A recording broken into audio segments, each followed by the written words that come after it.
Hello सबैजनालाई नमस्कार। Welcome to my channel. यो पूर्व पश्चिम राजमार्गको यो दाउने स्थित त्यो दुङ्कीबास ओह्रालोनिरको दाउने र दुङ्कीबास बिचको बाटो। यो बाटो जहिले पनि जाम धुलो, जनताले कहिलेसम्म यो शास्ति भोग्नुपर्ने हो थाहा छैन।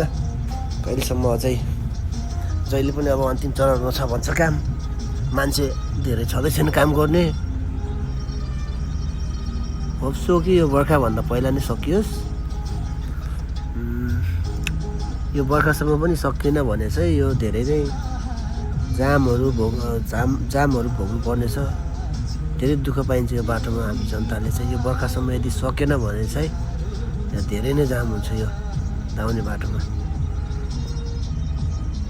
किनकि गाडीहरू धेरै छिप्लिने हुन्छ। अहिले त ल बाटो बनाउँदैछ, हल्का जाम छ होइन। यस्तो छ अब बर्खामा झन् कस्तो बिजोग हुन्छ होला। अहिले पानी नपर्दा केही नगर्दा त यस्तो जाम हुन्छ।